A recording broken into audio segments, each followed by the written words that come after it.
You're my bro. Yeah, I keep it.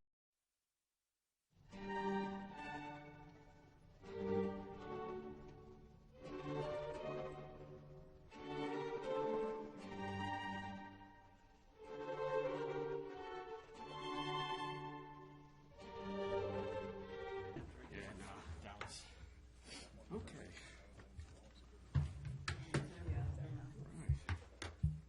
Got your message.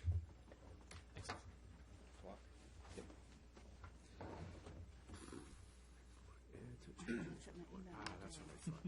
Good. And we're up? Okay, great. We'll go ahead and call the meeting to order. Have a roll call, please. Swinford. Here. Woods. Here? Lee. Here. Carl. Here. Casanova. Here. Aiken. Here. Great. All right.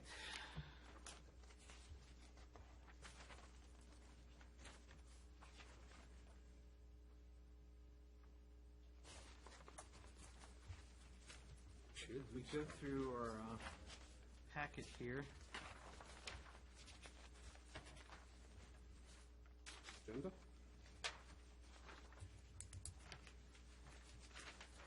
As we know our minutes, we'll call any changes into Jennifer before, when do you need to have your stuff? Wednesday morning. Wednesday morning, tomorrow. Short shoulder this week. Well, the good thing is only Tuesday. Yeah. Okay.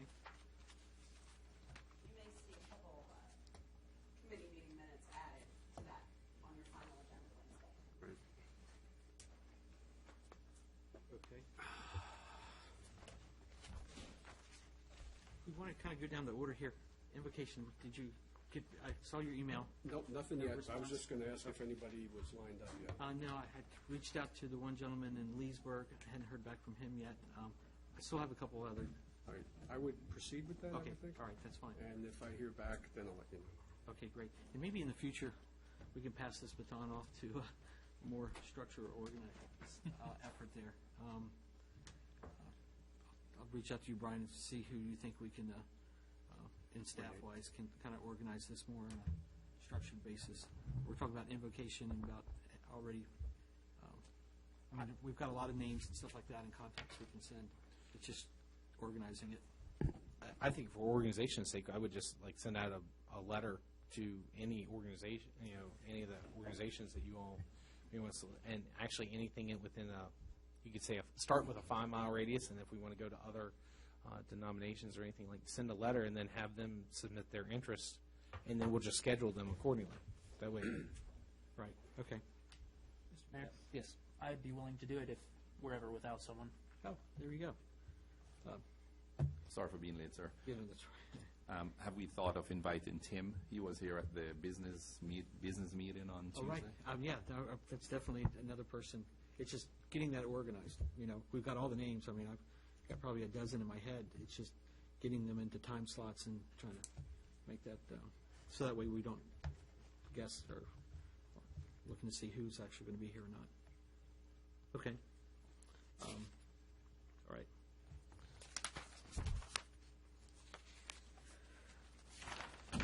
Other items here. Our public hearings. Mr. Mayor, may I ask a question? Yes, sir. Regarding citizens' time, who was it, Mr. Vick? Have we gotten back to Mr. Vick on that issue of the taxes? yes, I actually responded back to him later that week and got him the answers that he was looking for. He felt that like he seemed like he was satisfied. I told him feel free to stop by if he had any other additional questions. So. Okay, thank you. All right. Our special use permits on Blythe Track. I guess I'll be recusing myself. Oh, yeah.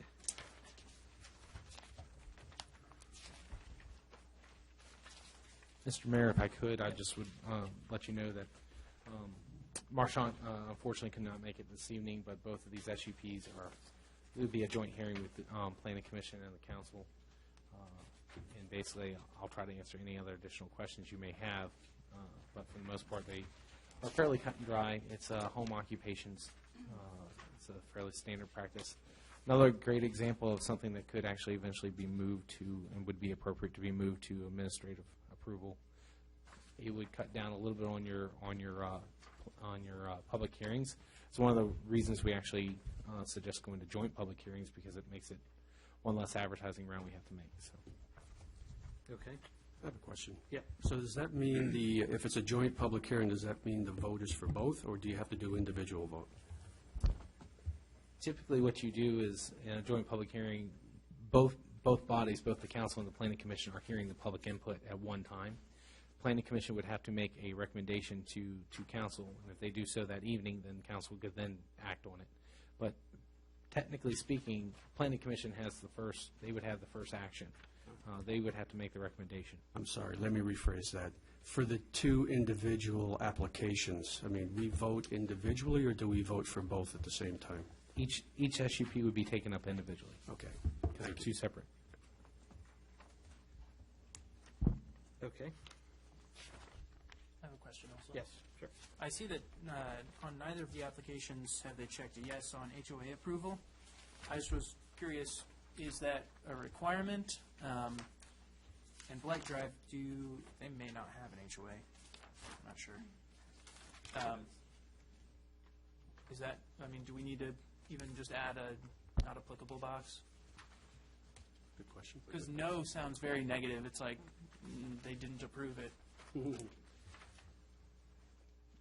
We certainly can look into adding a non-applicable If box. it's going It's to one add of those- extra cost, then don't do it. It wouldn't add any extra cost, I don't believe, from our standpoint of doing the forms. Sure. It's more of an issue of, technically speaking, it would be upon the resident. Some HOAs, work differently. This is one of those, and I would actually defer to our legal representation to kind of talk about, or it's a whole separate debate alone, as the power of HOAs versus the councils. But you can sometimes get into a discrepancy between what a town allows and what an HOA allows. Sure. Historically speaking, home occupations I don't think have been too much of an issue. It just depends on your level of clients, if you're going to do any kind of signage or anything to that effect. I would think in the SUP, with regard to blight, I don't believe that they would have an HOA. Sure. However, the one on Track Court, they would probably have an HOA. Yeah, and we do. And it's not an issue. There's no restriction on the home office. But however, if you go one community over to Green Hill, and there is the verbiage in there that it should be an approval process to have it. And we did have that quite a few years ago. I can remember where we had the town and the HOA. The town approved, the HOA I don't believe did at the time. But again, it's not the town's responsibility Correct. to have any oversight over that, so it's the individual's responsibility, if necessary, to get approval from both jurisdictions. Okay. So it's almost like that question shouldn't even be there, possibly. I'm not sure it makes a difference to us if Right. it's HOA I think it's approved or just not. another piece of information. But if I can add, Mr. Mayor? Sure. That's a really good question, because there are times when, as a town, we could approve for an in-house business, but there could be a vehicle that goes alongside that business that doesn't fall under the HOA's guidelines. But how would it may be conflicting that, well, the town already approved for my business to be here, but the HOA may be there saying, well, that commercial vehicle cannot be parked in the HOA. So you could see that tug of war between the town and the HOA. The same tug of war we have at fences all the time. Exactly. Right. The HOA is much more restrictive than the town, so it doesn't matter what we approve, they still have to get HOA approval. Right. And we don't have any responsibility there. Mike? Mr. Mayor, one of the ways to possibly address this is that a recognition, as was stated earlier, that the restrictive covenants are a matter of contract between the property owners. They're not properly considered by the council in terms of whether there's a violation of a covenant or not. But what may be helpful is a notation on the application that merely advises the individuals that approval by the town does not relieve them of any responsibility they may have under their That'd be restrictive appropriate. covenants. And I think that covers both ends of the equation without getting you involved in the actual enforcement of those covenants. So maybe take the check boxes away and just put a statement that they initial, something like that, saying that just make sure you check with the HOA. All right, great. So no further questions or comments on the two special use permits? And we spoke about the minutes. Which brings us down to our agenda items. Of course, we just covered our two special use ones. So, and I would go to our town council strategic plan. Page 26. Oh, there we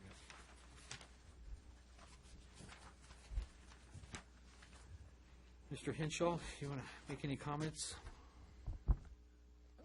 Basically, I've included my report and recommendation to you all, and as well as the action plan, which is included in your package. One of the things I think would kind of cement this process for the public and for your residents here in the town, I think it would be appropriate for you all actually. It seems like it's a long document, but it really is not, and I think it would be appropriate for you all to jointly, not read it aloud jointly, but each take various turns, and I can actually break that up for you so it reads well. But I think it would be a very symbolic gesture for you to actually read these out loud, so they actually are. I mean, they are part of the action agenda, and they will be part of cemented into what you adopt. But at the same time, I think it goes one more step forward to say this is what we came up with, this is what we believe in, and this is the direction we're going in our next 2 years. Very good, yeah. So I can break that up and just basically take the strategic action plan and just basically give a narrative and say who will read which sections. So, Right. Okay.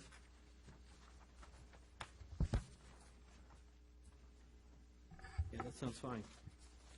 Mr. Mayor, should we fire away? For I have some tonight? questions. I have some Sure, questions. no, absolutely, go about- ahead. Then this is to all my council members. Page 28, if you look at the mission statement, just for your consideration and thought, are we doing both of these statements? Is there some redundancy in there? I asked, actually, this was printed before I got in touch with Mike. That was a mistake on Mike Chandler's issue. I'm not trying to throw him under the bus, but Yeah, go ahead. we basically, the first line is actually was we removed. It's the second line, the second sentence is the actual mission statement that was adopted and agreed upon. All right, the simpler one. Yes. Follow-up question. Yes. Uh-huh. Under the Haymarket core values, those 6 words that are there, should they be in some standard format? Like, I'm just thinking of the word Haymarket choose to be transparent, or our town choose to be transparent, our town choose to be, integrity doesn't match. There is, what's it? Verbs, nouns? It seems like the wording is not proper. If we were going to make a statement, we choose to be transparent, we choose to be innovative, we choose to be respectful, we choose to be inclusive, we choose to be accountable, but integrity doesn't, the word doesn't. There has to be a, We choose to have integrity. Yeah. yes. Slight difference there, but But when that we- has to be there, have integrity. Well, but when we went over these in the meeting and that, we were just focusing on just having 6 words that we thought were important, not how we phrased them or what sentence we put them into. It was just to focus on the 6 individual words. These are the core values that you all, as a I'm not council. questioning whether it's a core value or not, and I do remember that I was at the meeting too. But when you take the 6 words and you make it applicable to an organization, the organization should be able to stand up and repeat those words. So when you use the word integrity, it does not flow. So I don't know if we need to have integrity there instead of just integrity. All the other words, the other 5 words stand by itself. I disagree. I mean, the words are powerful in amongst themselves. How you use them in a sentence, the sentence can change. Depending on the word you use, the sentence can change in how you use it. I think the important thing, or at least my thought is that the important thing is having those words and codifying those words, those individual words, and then how we use them, and as many times as we use them, is up to us. It could be just a difference between my command of the English language and your command of the U.S. English language. Councilman Woods. I picked up on it as well, and I think it's because You're American. you're an American as well. Yes, Jamaican. Jamaican. I like that. I think it's because integrity is the only one that doesn't fit. All of the rest of them are in the same kind of grammatical flow or whatever. I don't know how you would change that one. You could change all the rest of them to transparency, accountableness, innovation, respectfulness, inclusivity. But then it kind of, you add more syllables to everything and it jumbles it up. So it bothers me too, but I don't know how to fix it. Why don't you just change the order? So the first one's integrity, then the next 5 just flow. Be something simple: integrity, transparent, accountable, innovative, respectful, inclusive. Once you get the first one out of the way, it just flows. That Flip helps. the word. Flip the order. Councilman Swinford, any thoughts or questions on this? No. Any other discussion, or do you think we could change the order there? I don't have a problem changing the order. Okay. Yeah, I thought like even a vision might be of having these words around the building, around the room here, each one looking at it. I liked the idea of framing and having behind us, Right. because then when people are sitting up there, it's it's saying who we are. It's a reminder to us every time we walk in. Right. Absolutely. Okay. Any other discussion on that? Okay. As we go through the pages here, any other thoughts or comments?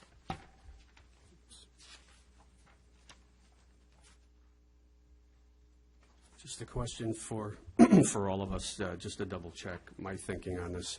When we say citizens, we mean not just residents, we mean businesses and others? Is that kind of a more global, inclusive word? Does everybody have the same recollection, or is that just me? That was my recollection, is we tried to make it, we didn't want to say residents, Right. Good. Okay. because we do have businesses that aren't technically residents. Good. And we have visitors that we also service. Mr. Mayor? Yes. In the action agenda section, I think in the work session, we had discussed possibly taking out the different dates that are in parentheses. Did we want to leave those, or do we want to take those out? I see what you're saying. I'll take a stab at it. Yeah, go ahead. Okay. I think the 2014 dates, I think, are worthwhile being there because we've already done some stuff, and we wanted to get some other stuff done by the end of the year, like the mayor's message. I think we do need to start looking at tagging some timelines on this thing, and perhaps maybe there's not enough in here. Maybe we need to add some dates rather than take away, because that's really what our goal is going to be, to try to get some of these things done in 2015 and 2016 for as long as we're here. So my recommendation is we should consider adding rather than taking away. Cottle, I see you.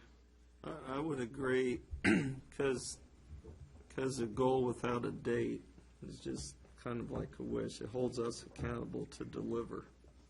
So if we don't deliver, somebody can say, well, hey, you guys said that you would deliver by such and such a date. Why didn't you do it? Gives us a little bit of sense of urgency to make sure we stay on track. That'd be my thought. I would agree with my councilman over here, that my esteemed colleague in the giant shirt, I'll forgive him for that. I didn't wear my Redskins shirt. I want to run the meeting. But anyway, I think the dates are good. I would recommend we have more, what's appropriate that we can accomplish. So what do we want to do from there? I mean, it looks like there's only, I'm not sure how many, or, A few dates in Yeah. there, so we'd have to come up with a lot of dates. right. And I can see Brian over there thinking, maybe it's one of those things where we ask you to help us with these dates. I mean, Yeah, I think- realistically, there has to be a, I don't know if I would spend this evening trying to assign dates to this, Right. but I think it would be one of those things that, once adopted, we can sit down. You can do it through committees. If you really look at the strategic or the innovative strategies. They kind of would fall in a lot of the committees that are already established. So I think it would be appropriate for us to look at it through utilizing your committees to kind of establish dates. You can always, run this back through for reporting purposes without you having to really adopt anything again, while at the same time all acknowledging these are the dates we're going to move forward with. Treat it as a living document and maybe start off with 3 or 4 dates per action agenda. Not all of them, because some of them are far-reaching in that, but to have a couple of goals in each area. Okay. That sound like the plan for that then? Yeah, I don't think we want to hold up adopting it, waiting for dates, but we don't want to wait 6 months before trying to hold our feet to the fire on a couple of these too. All right. So we're on page 29, kind of going down. Any other thoughts as we go into page 30?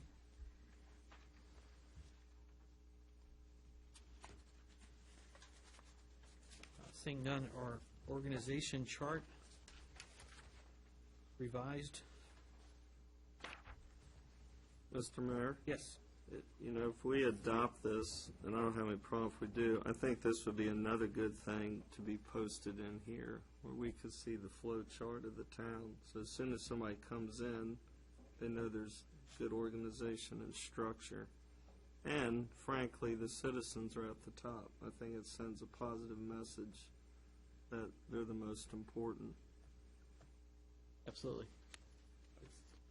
I think you can actually make that statement even more bold by doing something that's more maybe symbolic, where you put in a very strategic location.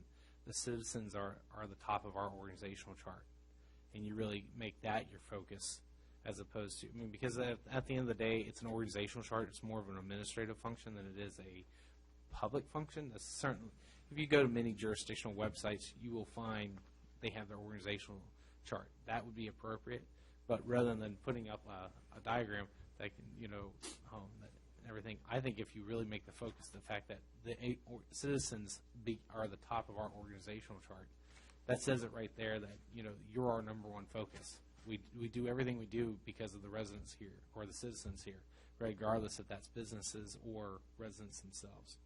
So it's just a thought, not trying to squash the idea, but I think that's even more symbolic than actually putting the whole entire organizational chart here up for display.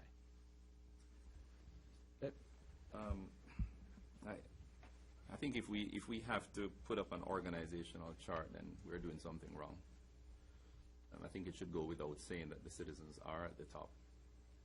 I understand what Matt is saying, but they should know by just walking in that they are our prime responsibility. So I tend to lean towards the thought of the town manager. Yeah, Yep. I hear what you're saying, but at the same time, I think every committee on here, all the way to the bottom, needs to be constantly reminded who is the most important. I think sometimes it gets lost in the weeds who we're really serving here. Mm-hmm. Are the committees serving the public, or is the public serving the committees? So, I just think when people walk in here, they should see the town and how it operates. But that's just the coaching part of me, to where a visual aid, because frankly, a lot of people will never go to the website. If we can get them here and they can see something, I would like to think they go to the website, but if we all took a quiz on the website, we probably wouldn't do too well either. So anyway, it's just my thought. Okay. Any further thought? Yes, I have one more question. Sure. Do we all make the assumption that and you triggered this question in my mind, the different subcommittees that we have, the finance, public safety, what have you, is the assumption that that's under the town council? That's correct. Okay. Any other thoughts?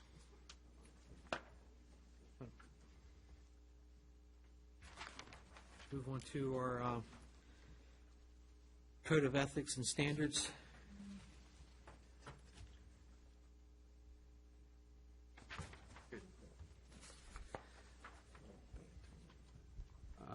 yes. You want me to just jump in, Mr. Mayor? Yes, go ahead. Okay. So this is for town council members and all appointed officials like ARB, BZA, and Planning Commission. PC. Right, okay. Right.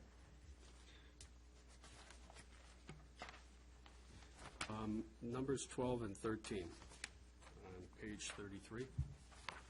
Good points all. So I think we discussed this at our work session about when we speak for the council, it has to be an action that the council all agrees upon and has adopted. But when we speak for ourselves, we need to make sure that we speak for ourselves. And I would think it's not just the media, but also when we're in session or when we're meeting with others on the street or businesses. So I don't know if there's a place for that or whether it makes any sense, but I just throw it out for discussion. Sort of like that, I was saying, in my opinion. Yeah, of course, I've been guilty of that myself, so. Yeah. Thoughts? I think we could easily make it say that by on point 13, just striking where it says when responding to the media. You can just make it state, make sure that a clear distinction is made between personal opinion or belief and a discussion made by the mayor, a decision rather, made by the mayor and town council.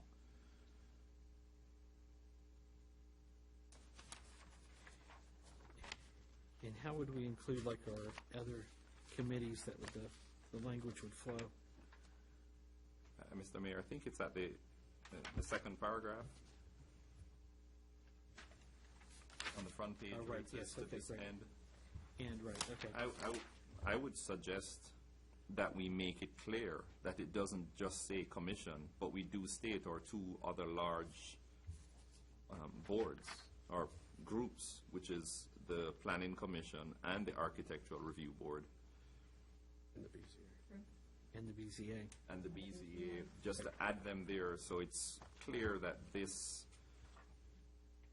code of conduct, it's for those, plus you can put the commissions, or not commissions, but the committees afterwards. I would just think it would be good to add those in that second paragraph. Should we then go through and revise, taking out all references specifically to the town council or mayor and putting in authorized town officials or something to that effect? That's a good point, sir. Yeah. Your thought on that, Mike? I think that the suggestion is a good one because decisions are made, for example, by the BZA. They're completely independent of the council, and the BZA technically is not subservient to the council. They're appointed independently by the court. So I think it is a good point to make. I don't know that you can bind them by this, but certainly you can be giving them your direction you'd like them to be able to follow it. That would be the BZA that would be... BZA is an independent body, as I said. The other commissions are appointed by you, and so you can give them direction in terms of how to proceed. You can certainly make recommendations to the Board of Zoning Appeals, but you cannot bind them. Okay. But let me ask you a question, Mike. But when they become members, or couldn't we have them reaffirm their position by signing on to the Code of Ethics anyway, regardless of the fact that they're an independent body? I think you couldn't require. You could certainly say, as a voluntary matter, would like to make sure you are aware of the ethics that we anticipate that bodies will adopt. But because they are actually a part of the judicial branch of government, and so what I worry about is a separation when one body is saying to the other body, here's the rules you have to follow, when they say, well, we're part of the judiciary branch and not part of the legislative branch. Mr. Mayor. Okay, So yes. that means we could not add them in the second paragraph, the BZA. Yes, sure. Mr. Mayor, what you could do would be to have a separate sentence that says, while the BZA is appointed by the court and we respect their independence as members of the judicial body, judicial element of government, we would hope or request appropriate language to that effect, that they would also adhere to the standards that we've set forth. But I think it needs to be in the nature of a request from one part of the government to another part of the government. Okay. So maybe, Brian, I see you taking notes so we can change that around there a little bit. Great, thank you, sir. Mr. Vanderpool will Yeah. have to remember what he said, though, so. Good thing we can keep playing it back. Right. many And just to, sir, just to, Yeah. I don't know who mentioned it, but so we would change where it says mayor and town council to incorporate those three main bodies. Planning Commission, ARB, Yes, sir. no problem with that, right? Yeah, this way tightens it up. Great, okay. Tightens it up. Are we in any, on number 7, with the $25 limit in that, since the state government is undergoing their own changes right now in this same area, is it better to parrot back their rules as it changes, we follow their rules, or just to have our own, which may, well, I think we can make it more strict, but we can't make it more lenient. Is that correct? That's correct. Okay. I'm just wondering, are we, is it better to just follow their rules? Or is it better to have our own, even though at times they may not match? I think the council certainly could have your own rules, recognizing that they do not have the force of law. These are basically your adopted code of behaviors as opposed to something that binds you from a legal perspective. One other thought is that to the extent that you have a variation from the state code, it can cause confusion, because a lot of times when people are appointed, they are given directions in terms of what the state law provides. And if you have a different standard, then you'll need to make sure that that different standard would be pointed out to them. So there are some reasons to stay in conformity with the state code, but certainly you have the ability to vary from that if you wish. Do you know what the state code is now? I don't know it Okay. without looking at it. I'm not sure it's But important. the other issue is by making a specific reference as opposed to saying in accordance with applicable law. Because as you pointed out, there's currently a lot of work in Richmond around the whole ethics issue.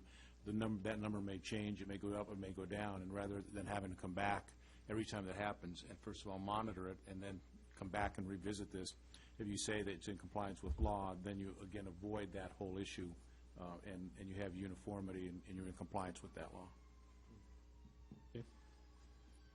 Thoughts over here?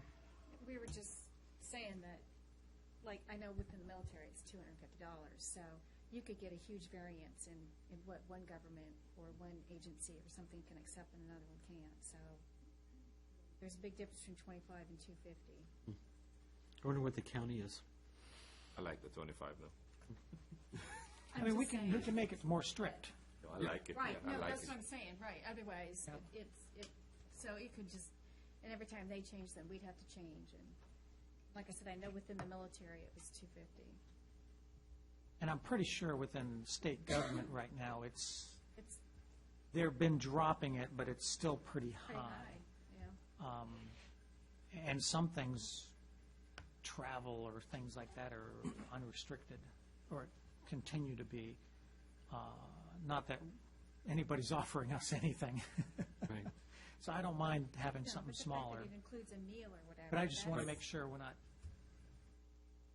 changing this regularly or keeping track of things and trying to figure things out and tell people this is different from that. I want to keep it easy on us. Well, here's a question. Do we all feel at least $25 is a good mark? I don't have a problem with that. That's good. But yeah, I think Responsibility. taking out the section code and all that in case it changes and all that might make sense and make it a more generic statement that, But I think with the state regulation, there is an amount, but I think there is a year where it's like $250 within a 1 year period. Isn't there a year that's attached to it? A total within that year? Because this is vague how it is. I mean, you could collect 25 Incident. here and then 25 next door and 25 there. no, I believe this is meant to be 25 per incident, per It's occasion. not cumulative, I wouldn't think. Oh, it's not? No, it's not. I wouldn't think so. Mike, Mr. Attorney? Sir? I think there is ambiguity, and I think if the intent is that it be on a per occurrence basis, that language should be included, so there is no confusion.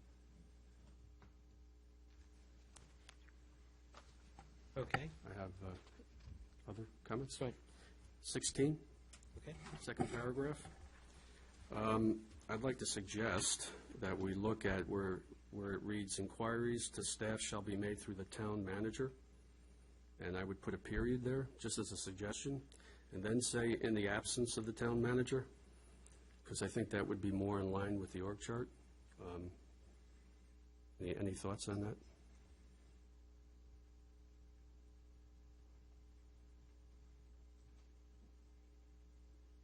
I personally don't have a problem with that.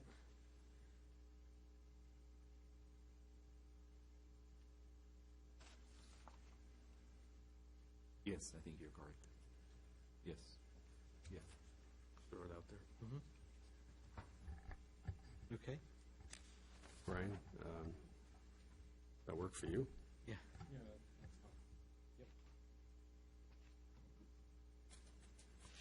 Okay.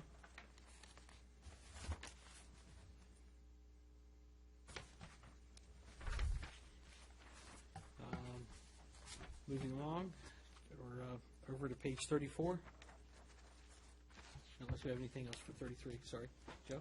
I won't be facetious, so No. I'll keep it to myself. Okay. 34, Mr. Mayor, Yes, sir. It's not my turn to speak, but back to 16, just one thought. If there were something that were of a police nature that was sensitive, the change you make suggests that it comes through the town manager. I personally have no objection to that, but I just want to make you aware that that could include those kind of situations where it may be more appropriate to report it directly to the chief of police if it's a law enforcement issue. But Good point. For your discretion. Right. You could,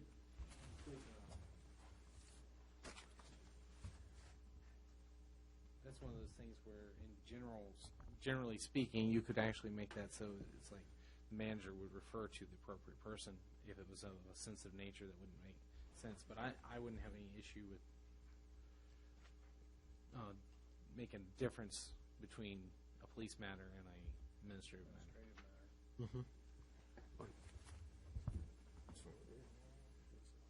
So we'll change the wording, is that what I'm understanding then? Or okay. Over to page 34, our standards of conduct.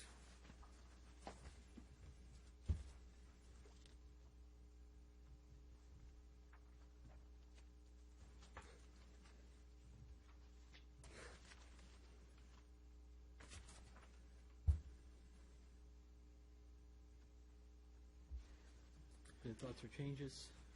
Give me 1 sec. Okay.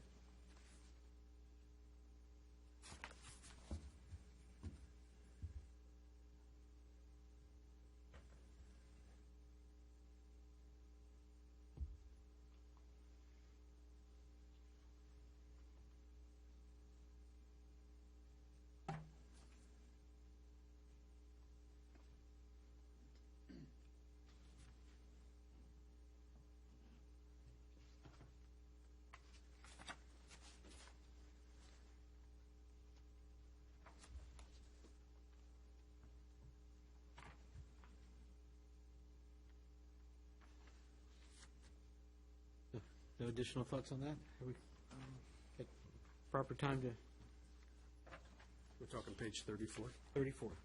I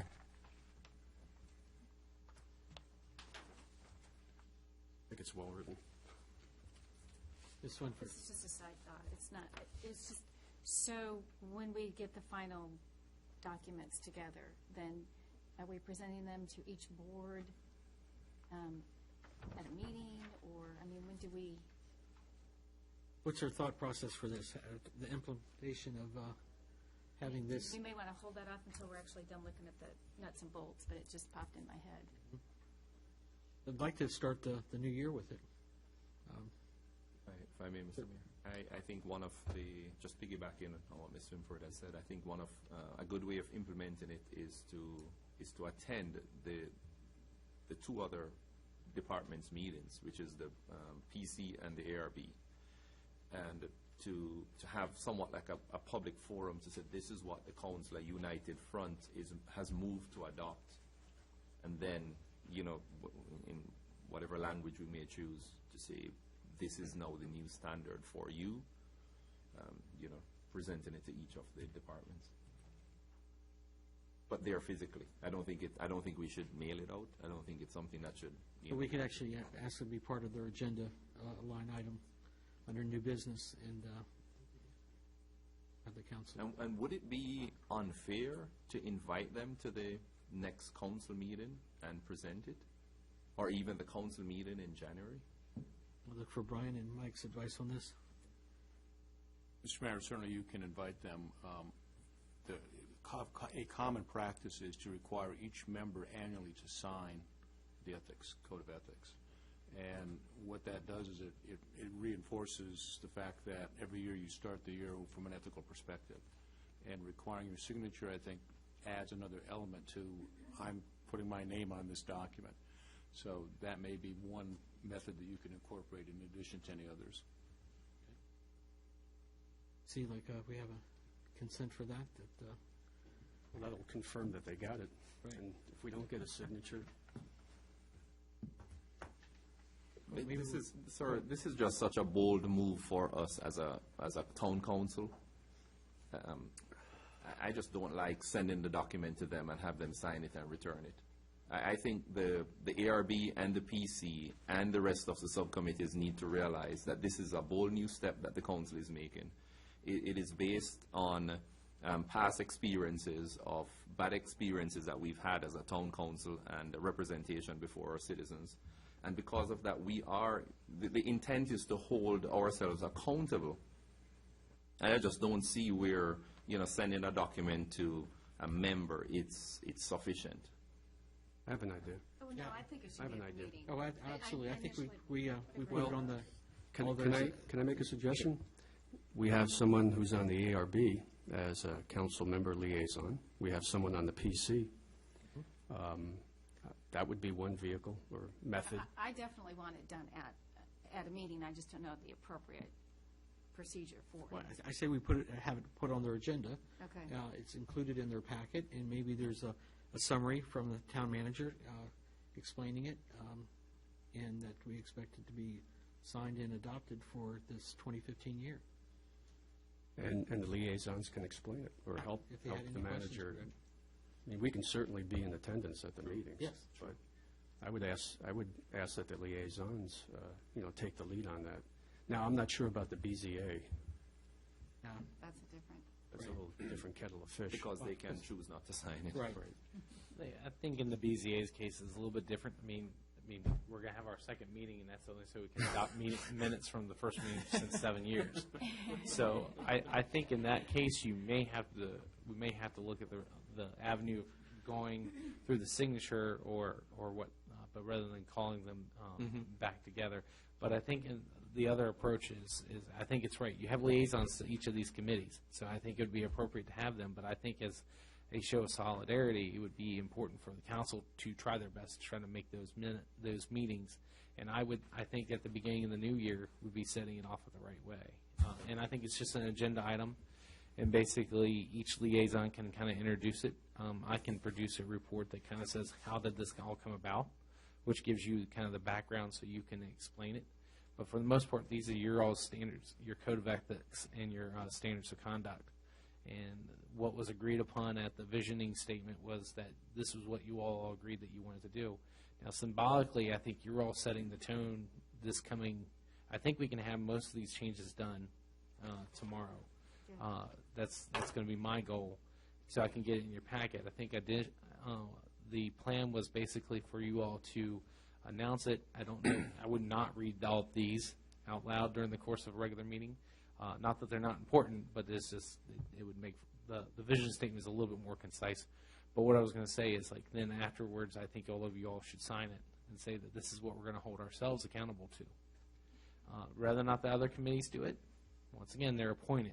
You know, there's nothing saying that they have to do this, but this is what your goal and your desires are. And I think if you're doing that, you're doing your part. So it's a step. Remember, baby steps. Mr. laying Mayor. down a foundation. Councilman Cottle. Since this is a bold new step, what about having a joint work session to kick off the new year where we invite all of them in? We're all, the committees are here, and we all talk about this, so that way there's no misunderstanding. It's not like, well, this Excellent idea. person didn't Yeah. tell me. That way we're all here, it's all recorded, Mhm. and if we're gonna do this and set it up, just do a joint work session. Yeah. Okay. No, I think There's that's, nothing lost in the translation. What is? Vice Mayor? I think we'll, I don't think we'll get everybody here, but we should get most of them here, but you can never get 100%. And so then you On any given night. we can catch the others at the Correct. meeting. Right. I think in that way, then any questions or concerns can be properly addressed and shown them that this is the direction. Yeah. And you make a good point. These are appointed positions. Well, one thing I would actually share with that idea, which I think is an excellent idea, is it'd be a good opportunity for you all to share with the committees that you all appoint your vision statement and talk to them, because I think, if anything, it's more important that they even understand even more, probably more than I hate to say this, I don't mean it in a negative connotation, the general public, they really need to know, because they're the ones making recommendations or making decisions from ARB from the standpoint of what are you trying to accomplish and everything. The goal here is to get all the committees working together towards the same goal. So I think it actually would open up the opportunity for you to once again step outside the box and say, let's get all of our committees together in one session, and I would do it in the middle of January or something to that effect. I wouldn't plan for it to be a long thing, make it more of a reception kind of thing, and then for you all to talk about why this is our vision, this is what we're doing, and this is what we do. This is why this is important. And part of that component is also the idea of all of us signing a code of ethics and a standards of conduct. Why couldn't you invite, like, the Bull Run Observer or some newspaper where we could get some positive press? Because I would think this would be a positive story. I would hope. Absolutely. Yep. What's our time frame for, like, December? When's our agenda meeting for January's calendar? December 29th. 29th, okay.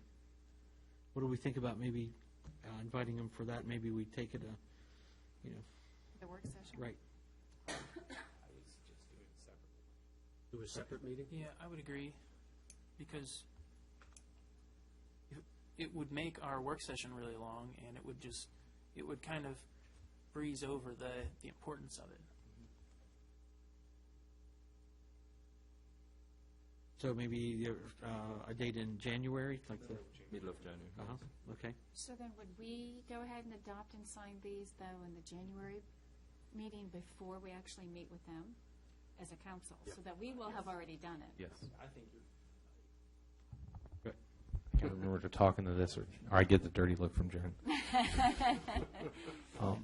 I try not to swallow it. That's what I feel like I'm always doing. Anyway, what I was going to say is, like, I think you all actually would be adopting this, hopefully, this December. If not, it will be ready for your January meeting. Okay. But I think that's okay, because what you're doing is you're all setting the example. You're setting the tone as the council.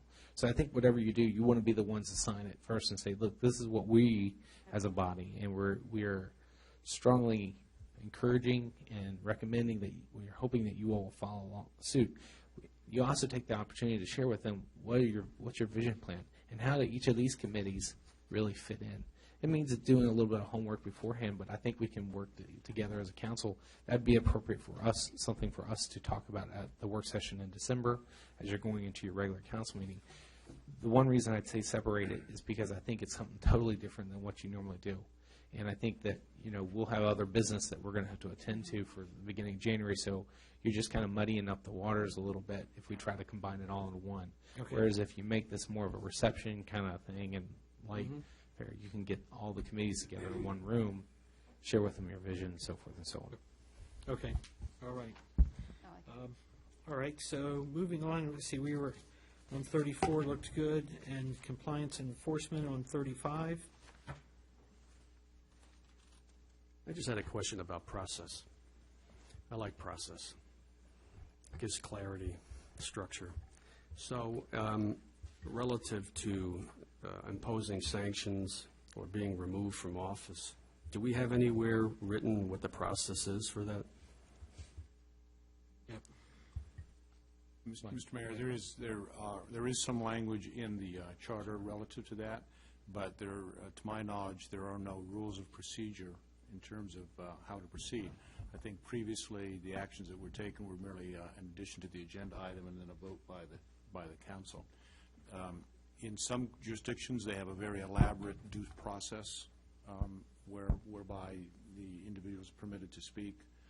In others, it's merely just an action by the council without going through the full-blown process. So you have your choice in terms of how you would like to implement rules of procedure.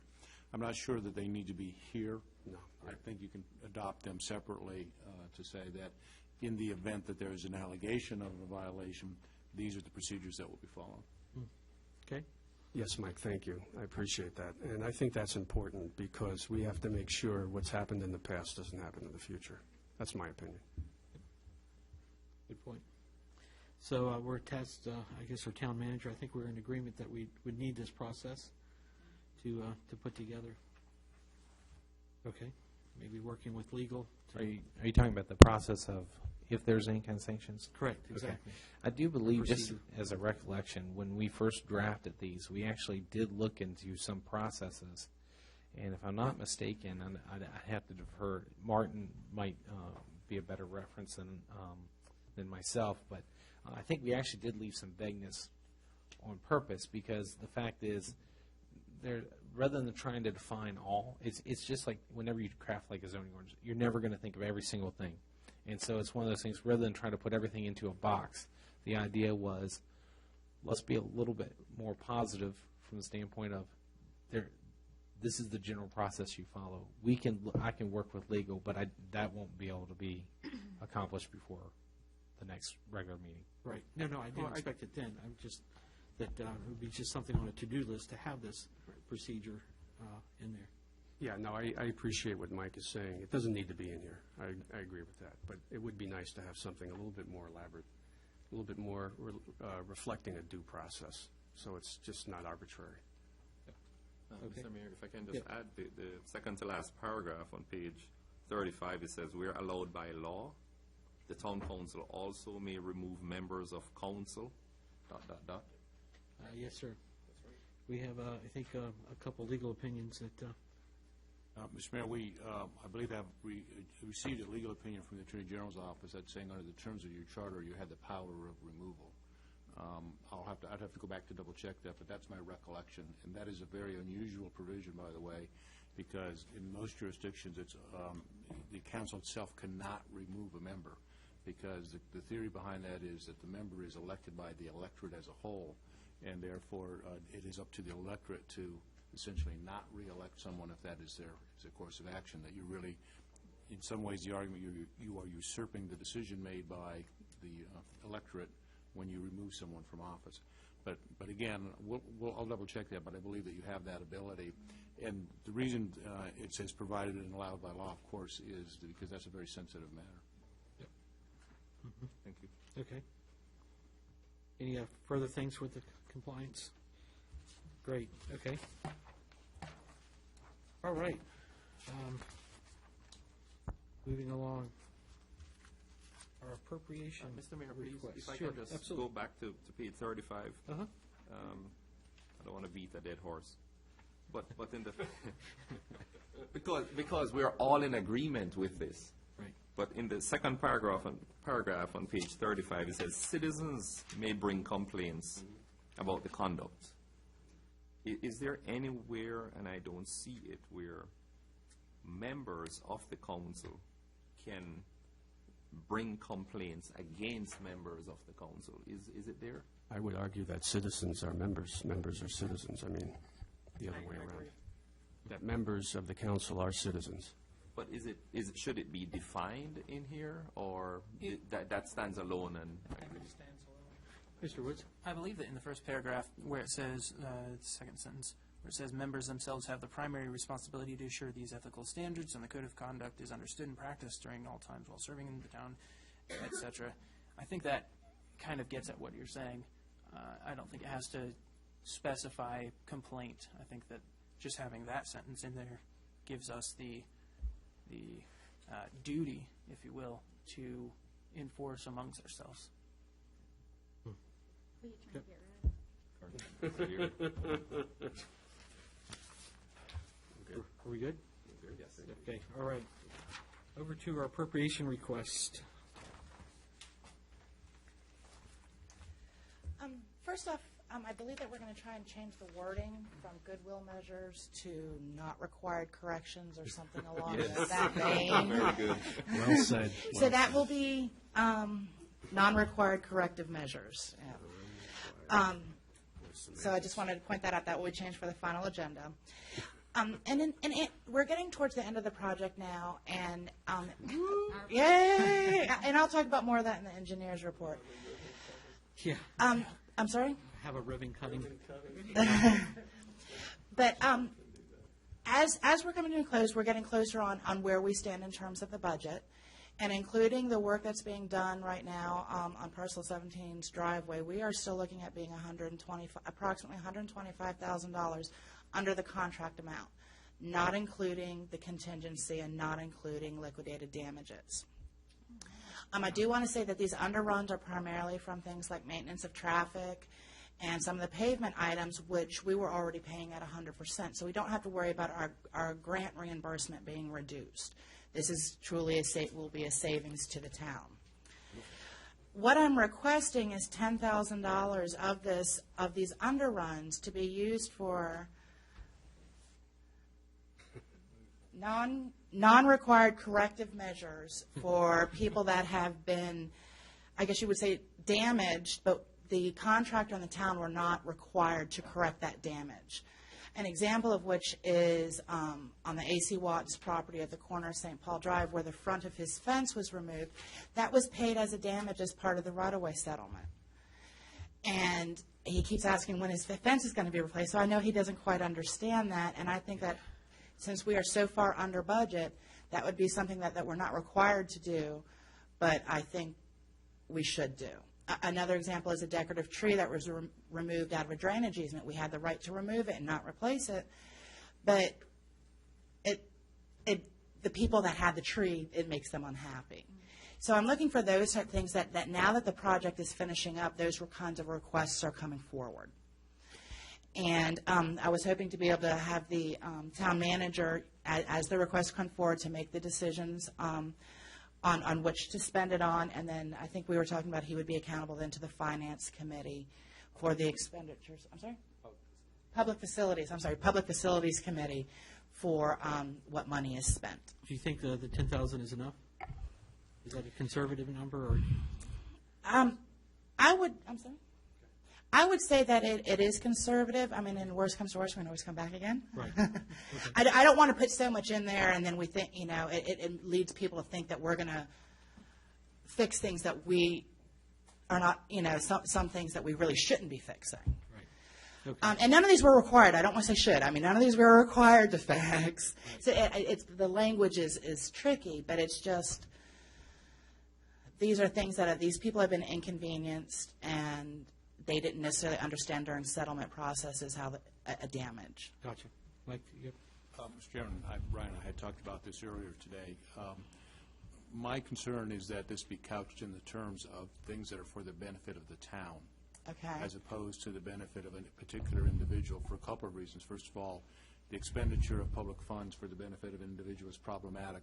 And secondly, it's very difficult to distinguish between you have a complaint and you have a complaint, and as soon as one tree goes up, 3 other people want to have that tree. So my recommendation would be that that this be couched in the context of there are certain enhancement steps that could be taken that were not originally provided for in the contract.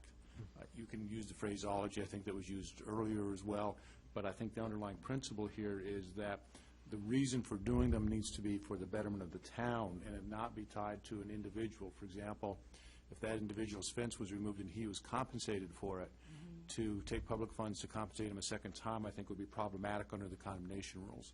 So I think there's a way to accomplish the goal. I think we just need to be very careful about using the right methodology and the right language. Right, absolutely. And how about we work together tomorrow?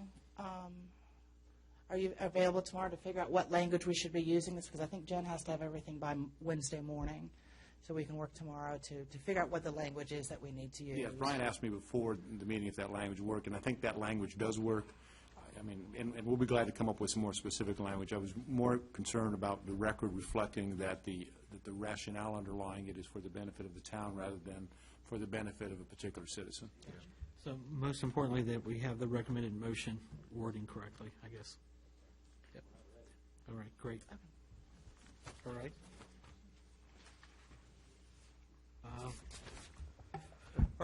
Next sorry, item Mr. is, Mayor. I just- absolutely. Back to 36? Yeah, please, I'm sorry about this, but I have to ask. All right, so the 125 is the underrun, and it does not include Dottie's, or it does? It does include. It does include? Does include. Well done. And how much is the contingency? Any idea? Yes, but I would prefer to do that in closed session Fine, because it's not a still problem. outstanding. Forget the question, strike it. Okay, and then the liquidated damages, I guess that's an open issue, so. I'm going to go over that further in my engineer's report as well. Thank you. Great, okay. Moving on to page 37, our holiday bonus.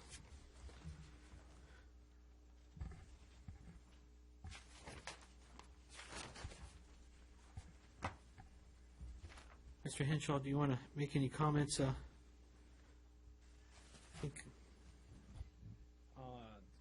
I don't have any specific comments. I actually worked with both the Finance Committee and the Personnel Committee, so I really would defer to them. We provided them some information. I will let you know there is a correction on page 37 at the bottom under recommendation.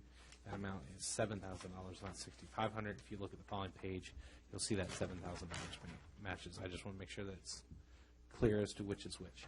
Okay, all right. But I'll be happy to answer any questions, or I would turn it over to our Finance Chair and Personnel Chair. Chairs, do we have any comments on these?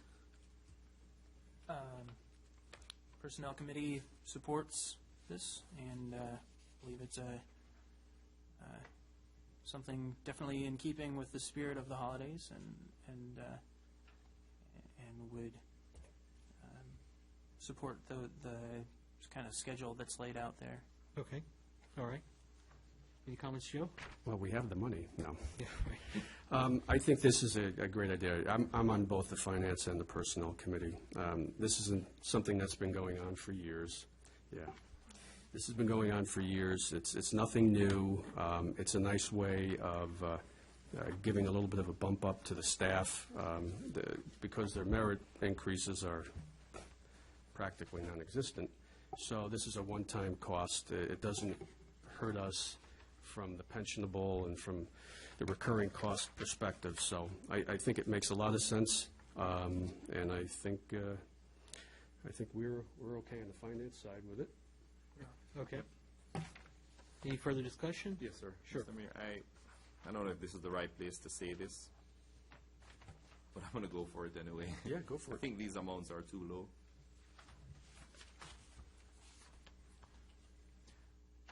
I mean, just taking into account that we have exercised, different avenues of being fiscally responsible with what we've been given. In my opinion, these amounts looks low. So how were the amounts? How Well- were they calculated? Was it a percentage? Well, that's a brain. And this could have been from looking at just the total from years past and being involved with this every December. The numbers were sort of picked out of a hat. There was no rhyme or reason. I mean, as far as the total number, not the logistics of how they got paid. But That's this. Mr. Mayor is actually right on track. For the most part, what has been done is councils in the past seemingly have picked, and actually Jen might even, I don't want to put you out there, Jen, but you might be able to answer more of the history, but what I was going to say, if they picked a the end result number and then divvy that up either through longevity or various different means. In doing my research, basically, we looked at something. It's a little hard to, when you try to quantify the amount of work and dedication that all your staff put under you. And really, from my viewpoint, I really turn an issue like this more over to council. I'm just happy to help wherever I can. We didn't want to go overboard, but this is along the lines and a little bit of an increase from what years past have been.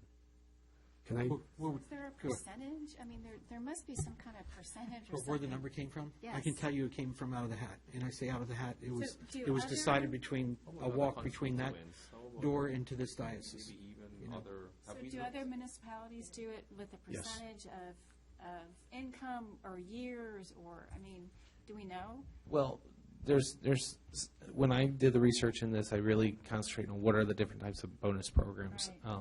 One of the ones, longevity seemed to jump out to me as Right. being the best for us due to our size, due to our Right. the nature of what we do.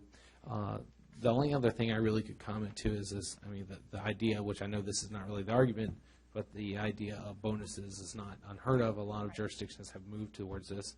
That's included in the report, so I won't belabor that moment. But there's no really decisive, there's a percentage. We basically divvied it up by the longevity, trying to make it that, try to basically craft a recommendation to you all based upon if you're here and you've served the town for in a long aspect, you should be a little bit more compensated or a little bit more rewarded. Then not because you're trying to circumvent those who've been here for less time, but just the fact that, hey, we reward with longevity. We appreciate your servitude to the town. Right. Councilman Woods. I just had a question, how much we currently have in the general reserves. Is that in packet? You're supposed to know that off the top. I'm supposed to. He's finance, I'm personnel. That's what I looked right at him. I said, you should know that off the top of your head. All right, 78, 575 looks like. What page are you on? Page 38. 38. Yes, packet page 38. while you're looking at that, let me ask Brian a question. Is this bonus, is this taxable? Yes. Okay, so we're looking at numbers, Pre-tax. I'm sorry? Pre-tax. Right, so in other words, those numbers aren't even as big as they appear. No, by the time it actually gets, and it goes through the payroll, yeah, I think, yeah. Mr. Mayor, just Yes, two sir. points, please. Just to what the town manager said, I think the way that you're doing it with longevity is the right way to go. And for the record, these numbers don't reflect the value of the individual. It's just looking, I'm not looking at the total 7,000. I'm just looking at this. I just choose 750 and just look at 750, and it looks low. I mean, it's not a case where we cannot afford it, and it's not a case where we're robbing the bank to show our appreciation to the council to the staff who have stuck it out over the years despite what has been happening to the And what to the might happen town. in the future? But and nothing may come of it. I'm just saying it What- looks. What would your recommendation be for the council to consider? No, go ahead. I'll wait. Okay. I just want to point out, we have a fiduciary responsibility to our citizens who pay the taxes and that. While this has been going on for many years, and this is a little bit higher than has been in past years, I think this is something that we can more easily defend to our residents. To try to bump this up significantly or whatever else, I think we're going to have more trouble. You've got to remember that there's a lot of people out there that in the last few years have gotten no raises at all. There are many people out there that don't get any bonuses at Christmas in their jobs and that sort of stuff. So I just caution everyone to think of the citizens out there who are paying the bills and how they will view this. I am comfortable with the numbers we have. I would not be comfortable in raising them. back to Mr. Horst. Sir, thank you. I think we have been responsible. The first motion that we drafted and put into effect was to stop this ridiculous thing that happened before where you get paid every time we meet, and we've capped it. I think that is showing our citizens that we are being fiscally responsible. What I would love to suggest to the town manager, what would it look if for the individual at 7+ years of service, if they would get $1,000, what would the total be if you'd be able to work it out? Maybe just a guesstimate. It's just another. An additional $1,250. $1,250. Wow, you're good. I'm married to an engineer. I'm like thinking, all right, math, all right, go back. Carry the one. Mr. Woods? What I would recommend we do is just increase the 7,000 to 10,000. That's only $3,000 out of the, so it would take, out of the line item, $3 additional $1,000 out of the line item. We have 78,000, and I understand that we're, maybe not quite halfway through the fiscal year yet, but that's still a good amount. I think that increase is not exorbitant. I think it also increases the bottom line of the way it breaks down in a way that does more accurately and more accurately reflect the value that we put on the amount of service to the town, the hard work that is put in. Councilman Cotto, do you have any comments or thoughts on this? I do. I just have just two things. What is the longest, I don't need to know the name, but what is the years of service of the longest tenured person in the town? 14 years. I guess my question is, it doesn't seem equitable that somebody with 7+ years or somebody with 14+ years. Maybe there needs to be another I breakdown. think there needs to be another category. It just seems like if I've got somebody that served in the town for 14 years or 7, in essence, they've served twice as long as the height of this pay. That doesn't seem right. So I think there needs to be another category. And then the second question is probably not appropriate now, but I'm going to ask it anyway. I think it speaks to a bigger problem under the discussion first bullet. Due to the lack of the ability to provide merit raises to staff, how are raises computed, calculated in the town? What is our rationale? Is it based on the tax rate? Is it based, how are raises? Is it just something when somebody gets hired? What is our basis to provide, to retain people and go out and get the best people that we can? I can only speak for like in years past, that the raises seem to be calculated at the budget workshop. At the budget workshop for the next year was determined on how we were going to compensate for these employees, whether or not they were going to get any type of a merit or COLA. So, but having any other type of procedure or policy in play, I don't believe there is one. Good. Creating an actual procedure for any kind of merit raises or some kind of system is something that's on the horizon, something that I'm looking to kind of build into our program here, if you will, Haymarket. In the past, to the best of my knowledge, most of the raises have been based upon a COLA, which, as Vice Mayor Aiken aptly put it, there's many residents who haven't necessarily always even gotten that. And so I will readily go ahead and admit it's a little bit unsettling, a little bit to have this discussion, especially when you have all staff here in front of you. Sure. It's one of those things that if you would rather discuss the actual amount, I would rather either you can't go into executive session, but I would rather discuss this with finance and maybe have them in an impromptu meeting after this between the three of us and basically come back to you all with a final recommendation, hopefully that would be acceptable to everybody.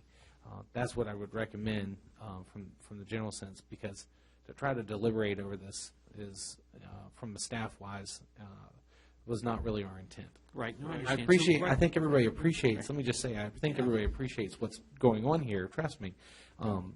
But at the same time, I think it's definitely something we need to look at. I think when we start looking at how the staff includes our law enforcement, what their salaries are, that this is definitely a picture that we need to be looking at, especially as we start going into this budget. So trying to rein it back into just our holiday bonus, do we have any objections if we did increase the amount? I want to go Mr. on Cutler. record. There's a big difference between somebody spending your 14, and I don't even know who it is. It really doesn't matter, to 7 years. So I'm in favor of this, but there should be another category for 10 plus or something. Okay. one of the things I would say is actually it's kind of ironic. It's one of those things where like we have a lot of clusters of hiring periods, but that is something that certainly can be looked at and addressed. Okay. So our number of employees there are reflected by how many?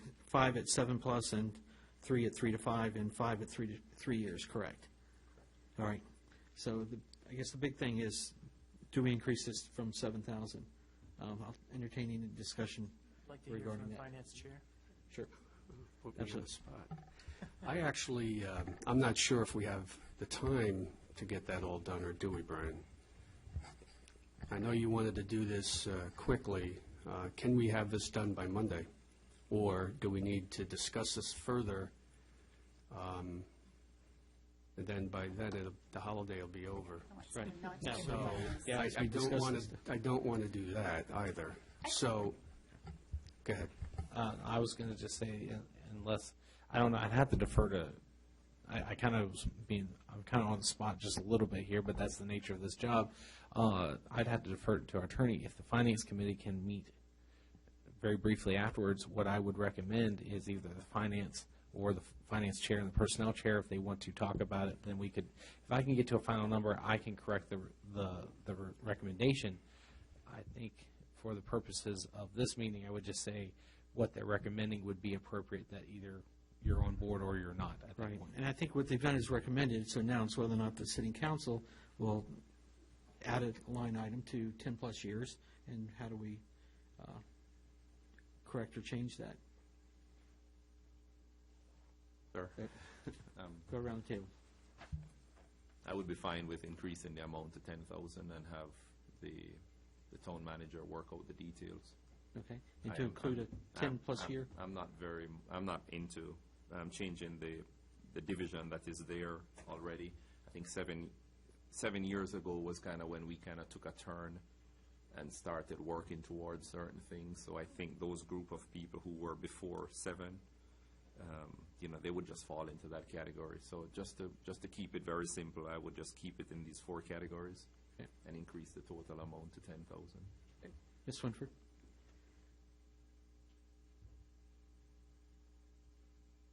I guess I'm kind of at a loss too, because I mean, it's true, you're trying to talk about someone's bonus in front of them, and, I'm fine with raising it, I'm fine with them getting their holiday bonuses, that's not the issue.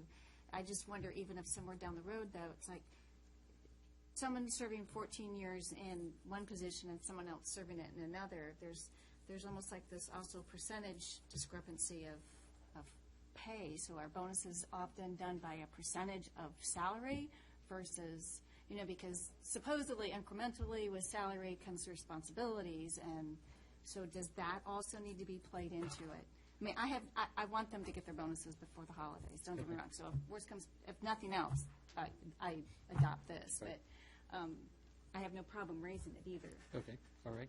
Mr. Woods? I am fine with it as it stands, the payout schedule-wise, and obviously making the recommendation, I'm okay with increasing it as well.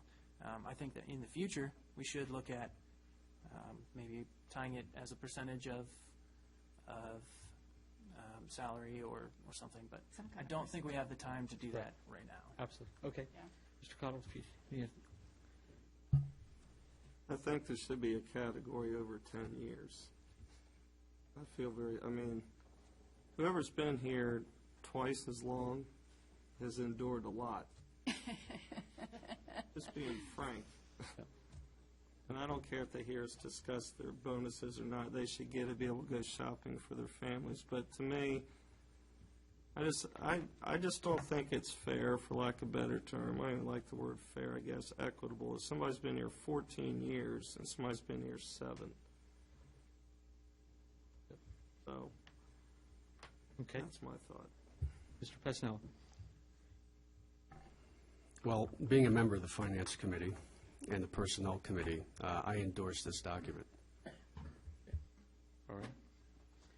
And Vice Mayor? I would prefer keeping this as is, $7,000 in the current categories as was approved by the committees. All right. Just one, closing comment or thought. I was around when it was 2 or 3 years ago where the budget was discussed and we gave 0 raises, 0 COLA, with a promise that, 6 months into this, we'll look at it and get something. Correct me if I'm wrong. It never came. So, and the 1, 2, 3, 4, 5% of the overall salaries for that, it's just, this is almost pennies on a dollar. So, just that food for thought. Okay, so we'll,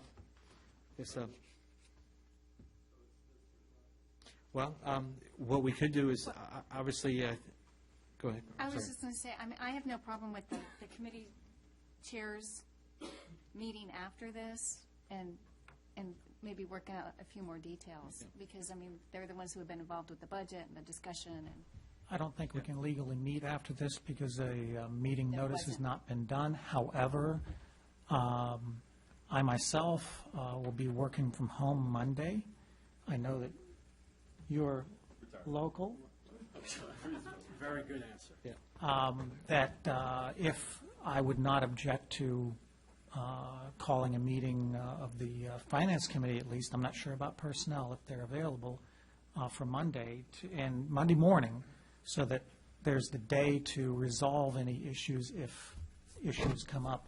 And it doesn't preclude anybody for having a motion and having that other wording. We very rarely use it, but adding another motion that someone that strongly believes in. That's what this is all about, being able to, the majority will speak and then the council will follow. So, okay. All right. Moving on. Our department reports. We've got our building official report. The only thing I wasn't sure of is that I understand there's been a lot of work done to the food pantry. They have water now. I understand that they had builders in there and doing stuff, so I'm not sure if I actually saw any of that information on here. A lot of that has been more cosmetic Okay. Than anything. So the water was part of an agreement that they made with the lease, and so when we signed the lease, so they were just fulfilling that portion, that end of things. What I will tell you is part of the Harover property master plan, our building official will be going in and doing a structural assessment for our consultants. So if anything comes up, we'll make sure we also include that in the report, and we'll also include that here. I do understand what you're saying. Most of the work that has been done has been cosmetic, so it wouldn't necessarily result in a building permit per se. Gotcha. Okay. Great. Sure. Thank you. By the way, that brickwork looks great out there. I think it does anyway, and they got it done quickly. Just curious about the car that drove into the side of the building. We're seeking insurance damages from that individual, or, okay, yeah. I'm sorry, go ahead, Brian. Yes. And so they've already been in touch with us, and I think they've been in touch with, I'm almost positive they've been in touch with our insurance company, so. Okay. Thank you. Anything further with building? Move on to our, Wonderful. great. Our engineers report. Holly, thank you for coming back to us. The big question I know a lot of people have is what's going on with the liquidated damages. And what I did, we had 45 days to respond to their request, and I was giving them 45 days to then respond. If they accept it, that makes it on Thanksgiving Day. So I have let them know I need to know by this coming Monday, which is the council meeting, whether or not they accept my letter. And then if they do, then I can discuss more of the details. If they do not, then we go into the appeals process. Okay. I don't know if anybody's seen, they are working now on Ms. Leonard's driveway and aprons. At the same time, they are working on redoing some curb at St. Paul Drive and doing some curb work over here at the El Vaquero restaurant. At St. Paul Drive, that was contractor error, so that's 100% there. They fixed that themselves. Over here at El Vaquero, there was part contractor error, part in an existing drainage issue, so that cost will be shared where we pay for the curb, but they will pay for the milling and the overlaying. In response to some of the questions about the flooding at the food pantry property, after the water receded, we could see that they did grade over the existing swale, and there is a proposed swale in the plans to go from the food pantry to the inlet at the Haymarket Baptist Church. Right. So I'm waiting. They were supposed to do it on this past Saturday, but they were unable to do so. Now they're working on Ms. Leonard before Thanksgiving, so I have a feeling it's going to be at the beginning of next week. They will grade that swale back in. And then we've already been in contact with Genesis about replacing the pipe and then going upstream to the police station to clean that ditch. I'm concerned how she can get out. I noticed it looks like she has agreed not to come out. Ms. Leonard, bless her heart. I mean, because that is something that we have talked to her, and I know that Jen, I believe, has gone in person. Brian has gone. The inspectors have gone. That she agreed not to use it. No, I didn't know that she was going to kind of stay there, and then, I thought maybe she just parked behind, because she owns the property behind. Right. But she said, no, I have no place to go. Okay. So, I was going to say, do we need to get her trash cans or anything like that? We'll get that covered. But we have been it wasn't just a matter of having her, let her know and then have her sign the letter. We, the town and the inspector, we have been in constant contact with her. Oh, great. Well, thank you. Okay. I did forward the response on the I-66 widening project about whether or not the time could be reduced, and they are evaluating it. I haven't heard anything further since the response that I forwarded to the council members. On the I-16 Route 15 interchange project, I did attend the citizens information meeting. It was a good turnout. There's 92 people, not including the design build team or VDOT.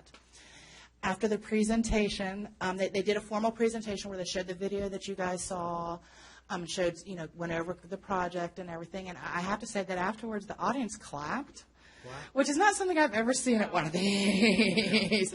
I don't know how to interpret it, if it was just people being polite because there was a presentation, or if they liked it, but that caught me off guard that the audience clapped after the presentation. That's like a good sign.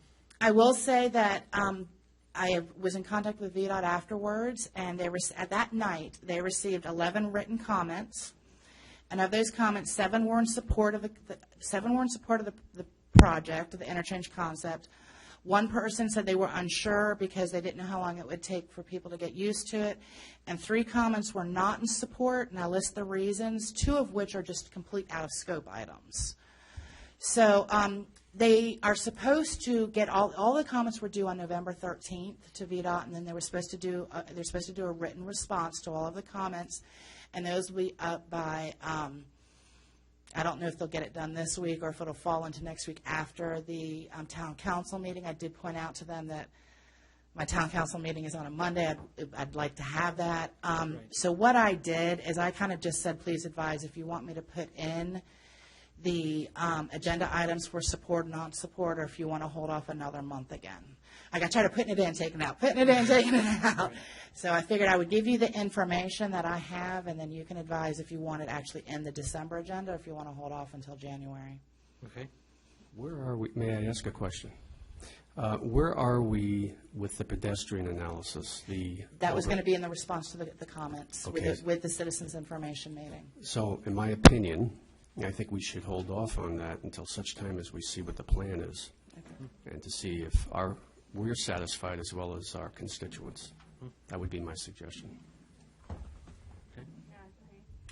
So that's what I'm just kind of looking for, like I don't even want to say straw poll, everyone, so is the general consensus to go ahead and hold off then until January? Because I don't know if even I'd have the comments in time for you guys to be able to truly assess them, this being a holiday week.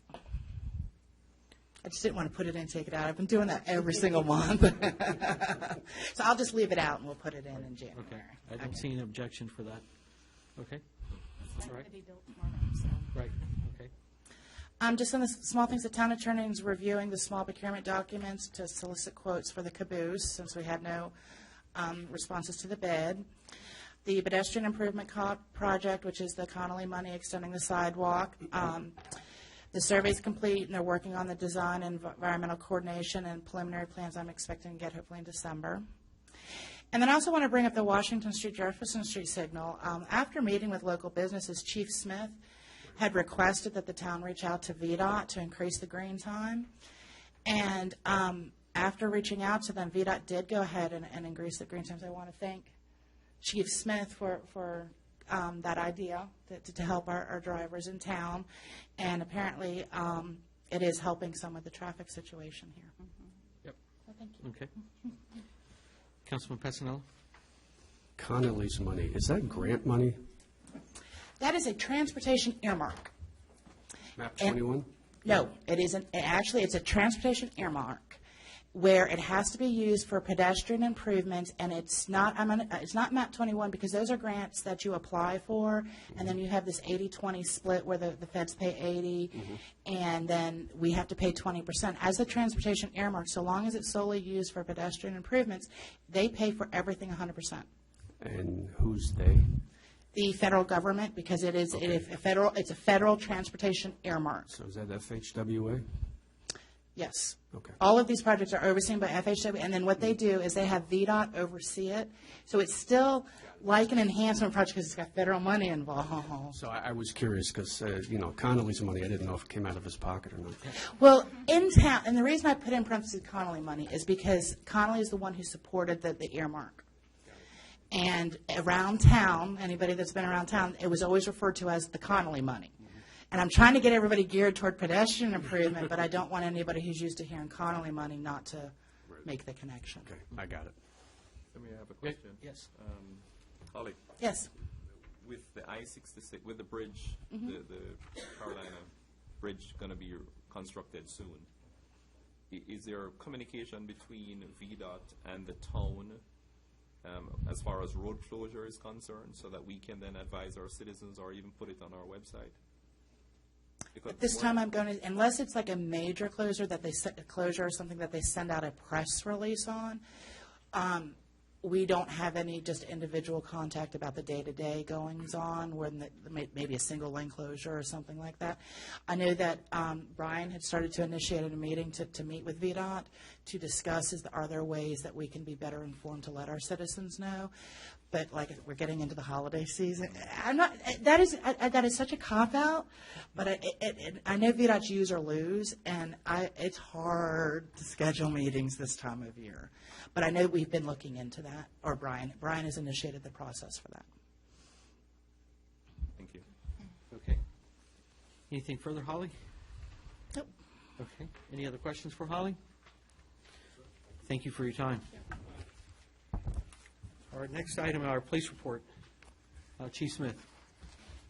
I don't have anything specific to mention other than we've been You got to speak into it. crippled by one officer on light duty from an injury and another that had a very bad case of pneumonia. Good news is that the officer with pneumonia has been cleared now finally to return on Wednesday. So one piece of that equation has been fixed. But otherwise, it was a pretty quiet month. Nothing too significant to note. Okay. I'd like to make a statement, Mr. Mayor. Chief, we talked about this, and at Monday's meeting, I'd like to commend Officer Shaver. I guess during council members' time, we had an incident in Haymarket Station HOA where an individual drove through our common space, ran over a bunch of bushes, took out a bench that was in concrete, did significant damage to about $1,500 worth of damage, but about 1:45 in the morning, we can all just imagine what was going on in that driver's mind, or not. And so we, our chief and Greg and Officer Shaver investigated, and they were able to determine the vehicle. And by determining the vehicle, they were able to determine who the individual was, and were able to, in effect, an arrest. Or maybe that's pending. I don't know if I'm speaking out of turn here, Chief. Warrants have been served. Right. So I think this is kudos to our police department, and I want to thank them for all the work that they've done. And I think Officer Shaver deserves our appreciation and recognition. Yep, absolutely. Thank you. Vice Mayor. One thing on foot patrols here, you say that there's been 30 foot patrols. Could you elaborate on what a foot patrol is, a length or time, or, I'm just curious, I'm very interested in your foot patrols, I'm just curious more information on that.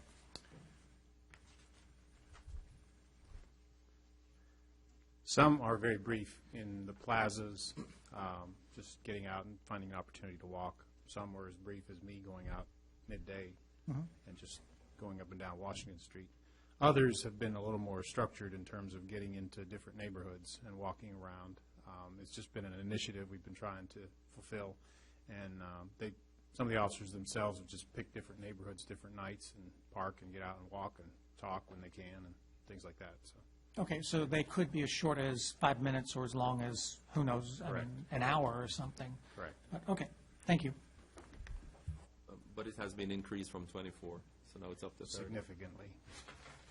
From 0 to 1 to 24 to 30. I think there's some major improvements going on. As I mentioned, I truly think that in the past, some of those just weren't captured. Yeah. You know, but we're trying to make a more concerted effort to get out and do those. Okay. Any other questions for our chief? Thank you, sir. Thank you. Our town planners report. And there again, Mr. Marchant's not able to be here this evening. Probably direct any questions we have to Brian if we have any.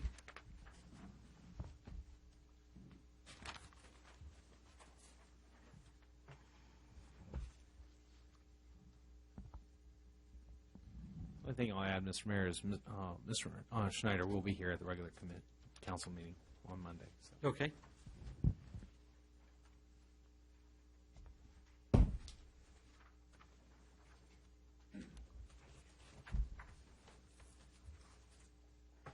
Any other comments or town planners? Okay, we'll move on to our museum report. Ms. Hall. The only thing I would like to add to my report is that our visitors over the weekend was 15. Great. And if anybody hasn't had the chance, is it still up? The exhibit, Christmas and Haymarket, set in the year 1825, it is still up. I will personally take you over to take a look at it. We will be closed this weekend for Thanksgiving, but we will be open the next 2 weekends after that. So December 6th and 7th, and of course, our holiday event here, which will be the 13th and the 14th as well. Right, okay. Can I? Absolutely. Someone actually brought up to me, because I know that you're often looking for things to put on exhibit, you know, in the museum, but, because I know you were looking for dishes and, you know, that kind of thing for this dinner. But, and she had a great idea, is there's so many members of the community that have been here forever that I wonder if there's a way to reach out to somebody that they would loan these things so that you didn't, I mean, you would then have the authentic items on hand. I don't know how I don't know how we get that list or get that kind of thing going, but it would be all, you know, like with the trains, it was the Dalby family that, right, donated. The Dalby family, they did do the train exhibit for a couple of weeks at the museum, as well as the Railroad Club in Dominion Valley. So, I mean, I just don't know, because I know money and all that's always a factor. I just don't know how we can tap into the people of the community who would probably more than love, you know, be able to set the full table and have their name attached to it. Right. That's just a thought. For a couple of the events, exhibits we did at the museum, we reached out on Facebook. Did you? Okay. Yes. So I'm just hoping that more people will like us on Facebook and know that we're here and that we're doing things at the museum. Okay. I'm just trying to, To get out to the masses, Yeah. absolutely. okay. Okay. Mr. Mayor? Yes. Just a question. Do you want to elaborate on the Haymarket holiday party? Is there any information? Or is that something? Town staff is working on the holiday event. Myself personally, I'm working with the local restaurants here in town. We're going to do a Taste of Haymarket inside of Town Hall during the holiday event. We did that before. So that's personally what I'm working on, is getting the restaurants in town involved in that. So you can come in, you can have a bite-sized sample of what they have on their menus. Are we going to talk And- about that at some point tonight? Well, we could, actually, since it's opened up, we could have Jen fill us in on some of the other things that we're, have in play. Brian, Talking to the Brian, microphone. Brian's subtle way of getting back there. I sent you all an email this morning to like the event on Facebook, and that really lays it all out. And it's really important for you to invite your friends, all your friends. So like the event, and then there's a section where you can invite your friends list if you have a Facebook page. So if you could please do that, it would be great. So I think the only way it's gotten out now is through my personal invitation, and then whoever happens to look at the town's post today. So that's why the invites are so important. But yeah, Denise summed it up with the taste inside. Outside, we've invited the orchestra at Battlefield, a portion of it. So we will see. We haven't gotten anything firm on how many or what we're going to have here. We have Haymarket Baptist Church Preschool, St. Paul's Preschool, and we have reached out to a couple schools at this point.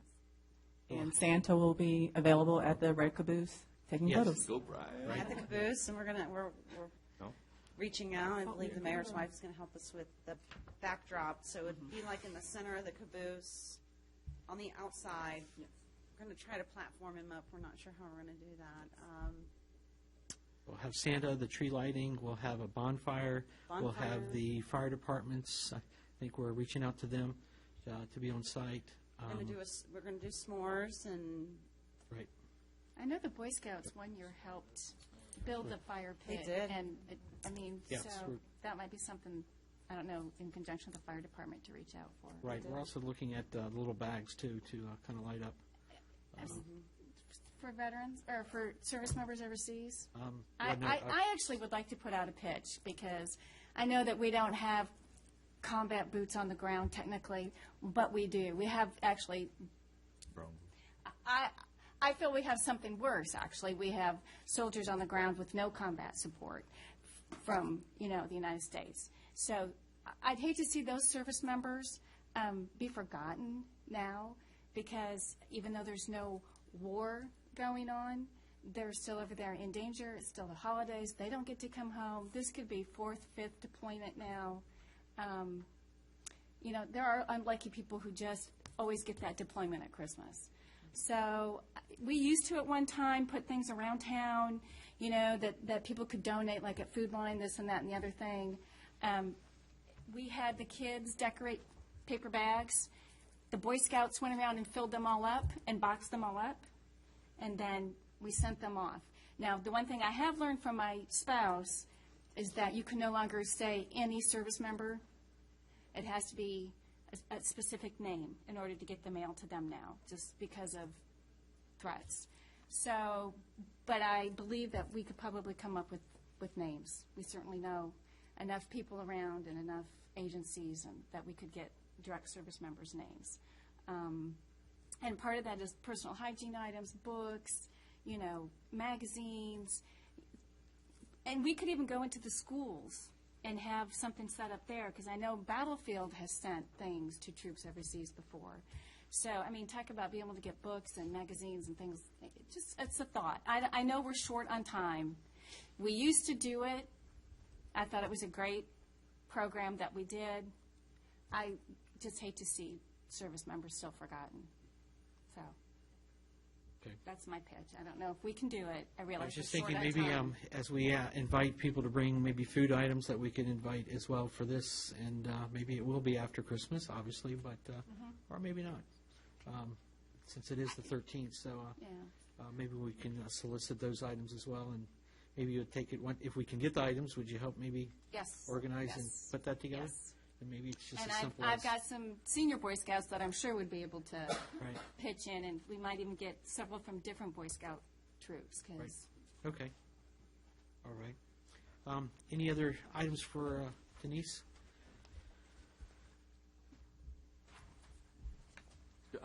Just one, Mr. Mayor, for Jen. Jen, do we use that text? Do we text out? Can we text that information out? You know, the sign up. The push to Push text, to yes. Usually that's more of a last minute, like day of thing, so it's like the immediate, don't forget about today. But we can certainly start putting it in as a tickler. Do you know offhand how many residents we reach with that push to text? What is it? That's That it? have signed up. Yeah. I don't know if they're residents. It doesn't really say, I just get a phone number, Oh, wow. so Maybe we should look into how to promote that. I know, yeah. it's a great That's tool. pretty. It is a great tool. Well, and I wonder if there's a way to promote it to the businesses, because talk about push to text for something like that. Yeah, because there's a whole business aspect to it, too, for all of Haymarket that can be built upon. Okay. No further questions for Denise. We'll move on. Thank you, Denise. Our treasurer's report. Ms. Wilson, Good evening. thanks for enduring. Matter of fact, I think we talked about this before, and as I'm going through it, it's like we should have stuck this up front for our reports, I think, and we'll remember it the next one. Yeah. Okay. You can see my report is short this month. There's not really a whole lot going on right now. I believe you got your profit and loss. Everybody got that? Okay. Yes. If you have any questions on anything, let me know. If you want to see more in the treasurer's report, see less, you want more detail, more line items, please let me know. I'd be happy to send you anything you want to see. Always that important question. How are we doing? We're obviously doing well. Of course we're doing well. Yes. It's a No, good we sign. are. We're doing pretty good. Yeah. Okay. And just a reminder to town council that the finance committee meets every month before this meeting and goes over this to make sure that there's nothing of surprise. You okay? Yep. Anybody would like to, any other questions for Sherry?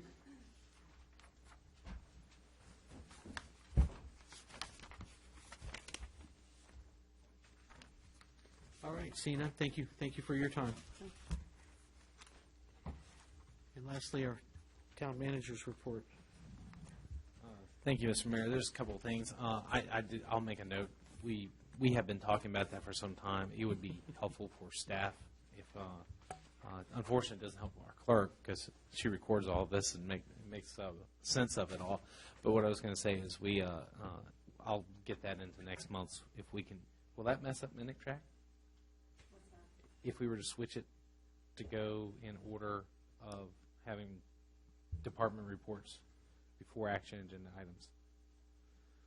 It was my understanding that that would just be changed at the beginning of the meeting, that the Just- ideal thing would be to have the public hear the agenda items first. Gotcha. Um, Through the work session? Or, Well, the works, this is the council agenda for the meeting is an attachment. correct. So that's not changeable. This is actually, in my system, the 12-1 agenda. Gotcha. So I would have to change this to change this. Right. Okay. So we could actually just do it on the order. We'll just change the order at the beginning. Right, okay. If I can- Then with the same regard, I know originally when we first, when you all first started, we brought the work session down here. When we had our last meeting, we did determine that that could produce a little bit of a technical issue because you've only got so many wireless mics, whereas you all are actually all mic'd up there. So that's something else we need to also look into. enough about that. One of the things I did want to bring up to your all's attention is you actually do have a tabled action item that we forgot. I forgot to get into the council agenda packet. We had talked about Spend the Day in Haymarket had made a request to the council that we had discussed last month. Right. I did not feel it would be appropriate to try to get that information to you today, so it will be in your regular commission packet. And basically, what I'll do is I'll include the response back from Mr. Kennedy through email and another one of his requests along with the agreement and addendum to the agreement that was last signed. The only thing I would defer to is if our council recommends us maybe to hold off on any kind of decision with that regard. Okay. But I would defer to council. Okay. Not legal Right. counsel. Understand. Okay. Other than that, I don't have anything else really to add to my report. I have a lot of homework to do for tomorrow, but we'll get it done and it'll be ready to go. And Jen and I'll crank out the agendas and I'll staple. No, I don't have the staple. I'll put it in the notebooks. Whatever we need to do. I'll be happy to answer any other questions. All right. Questions for our town manager?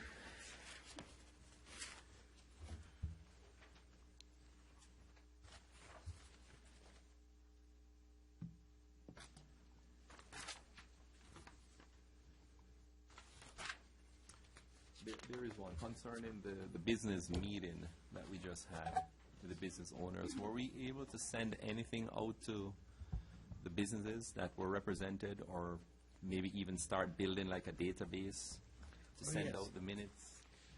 Right, we're trying to do some merge from records. I tasked, I think Denise and Jen to put together what emails that we do have, and then take our business Excel spreadsheet and overlay that, and merge those docs into one doc that will show us who we don't have emails for, and who do we need to solicit to get this.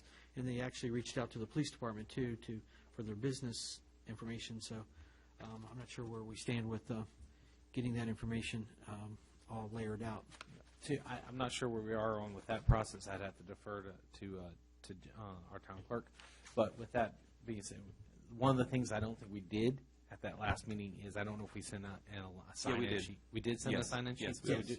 Yes. we have that. Then we can reach out to Denise. them and kind of tell them a little bit, basically recap what was discussed and where we're going to.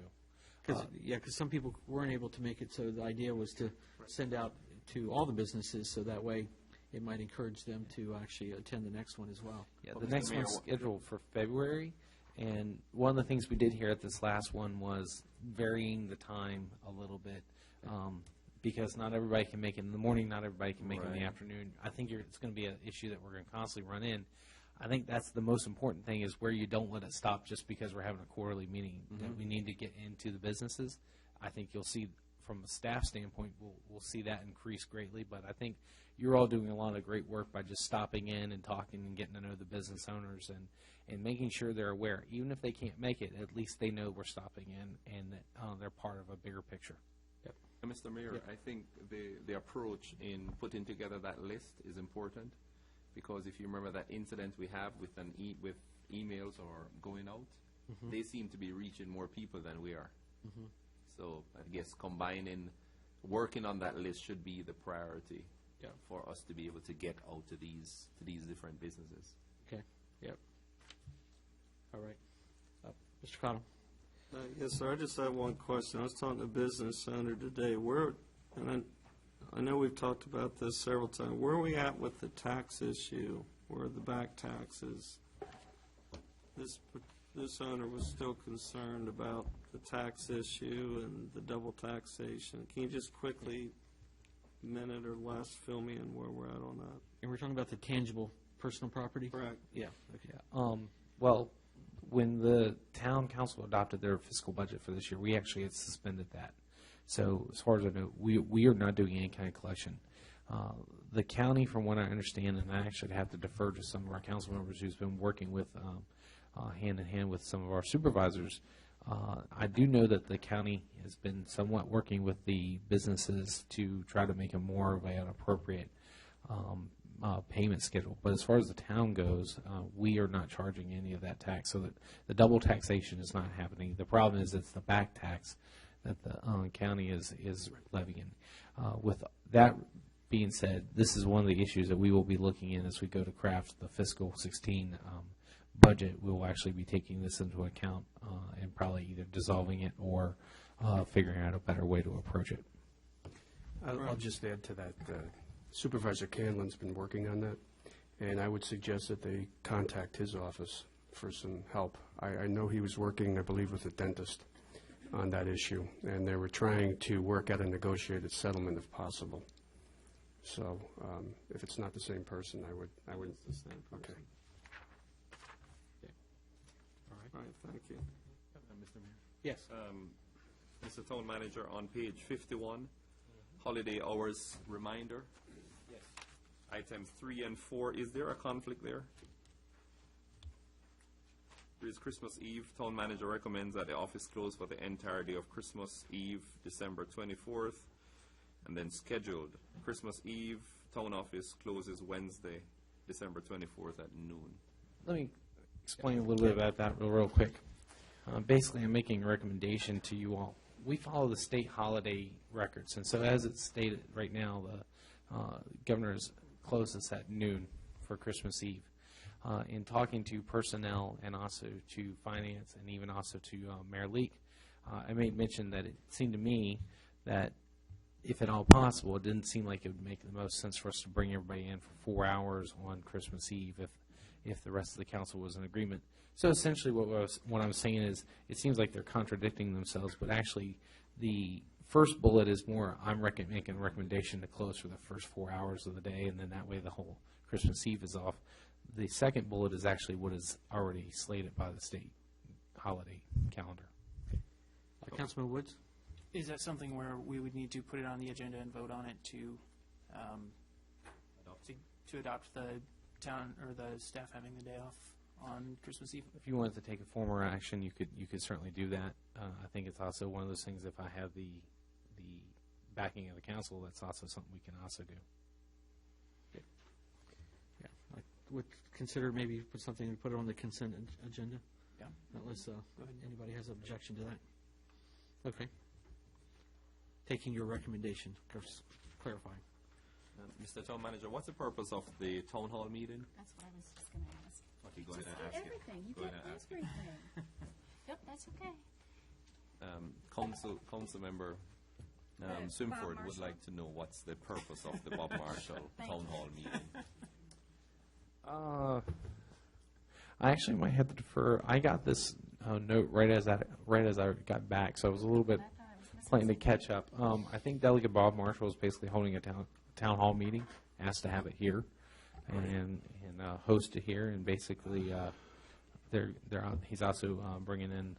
Well, it says it in the note. I can't keep on reading it, but some of our local officials. So Joe probably knows. Joe, what does Yeah, I he was going want? to say. The mayor knows. Right, where they did a similar, yes, exactly. But so they're just basically using our space. Right, yeah. I think there's an urgency, though. Not, right, correct. Right, but I also think perhaps Dominion Power might be an issue that will be discussed. Okay. And it's 2015 is an election year. Yeah. Interesting. Okay. All right. Anything else for Mr. Henshaw? Yes. One thing. What, Brian? When you talk about the next meeting, February 17th, by then we should have a Main Street coordinator on board, because that'll be January 1st, and that will be their responsibility going forward? Perhaps coordinating that effort, or will that be a joint effort? I would foresee that being a joint effort. I think that's going to be more of the focus point. At that point, I'm hoping this position has gotten around. We'll have a lot more attendance. Hopefully, we need to find a new venue. That's the goal, ultimately. Essentially, I think it's important for everybody to still be involved. I think it's very important for the council members to be involved.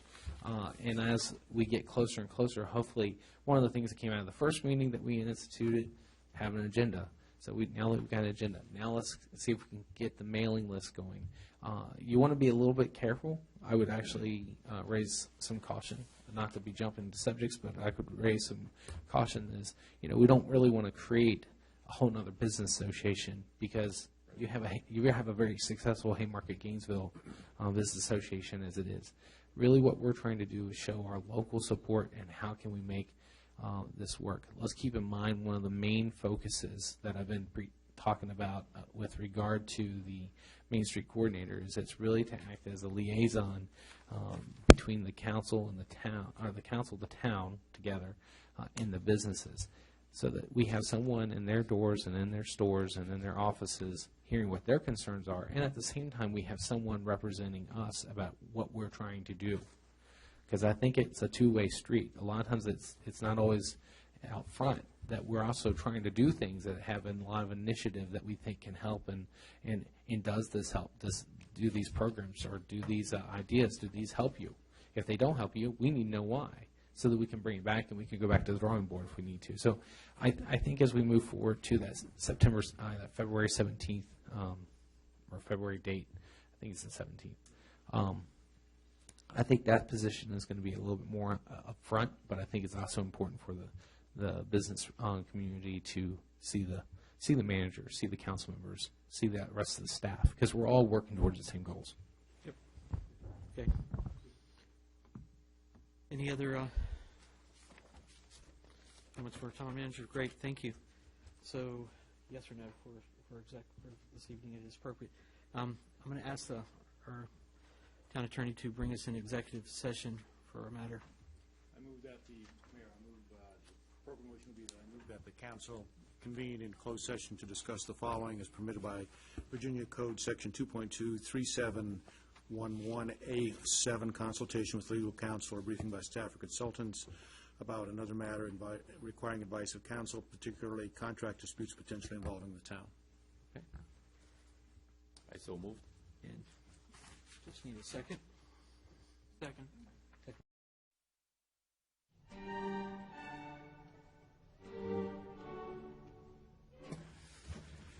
Do we play something like the county does, with a little music and little things going across the screen? Great. Okay. Go ahead and call the meeting back to order. If we could bring us back into session. Mr. Mayor, the motion would be I move that the council certify that in the closed session just concluded, nothing was discussed except the matter or matters, one, specifically identified in the motion to convene in closed session, and two, lawfully permitted to be discussed under the provisions of the Virginia Freedom of Information Act cited in that motion. So moved. Second. And second, roll call vote, please. Morris. Yes. Swinford. Yes. Woods. Aye. Lee. Yes. Cottle. Yes. Passanello. Aye. And Aiken. Yes. Great. I make a motion that we direct the town attorney and the town manager to proceed as directed in the closed session. Second. Seconded by Mr. Woods. No, sorry. Or was it? No, he can have it. Yeah. That's fine. Okay. For the record, Mrs. Swinford then, sorry. Motion and second discussion. A roll call vote, please. Morris. Yes. Swinford. Yes. Woods. Aye. Cottle. Yes. Passanello. Aye. And Aiken. Yes. Great. All right. I think that probably much does it. I guess. Yeah. I motion that we move that we adjourn. Second. All right. All in favor, say aye. Aye. There we go. Thank you all very much.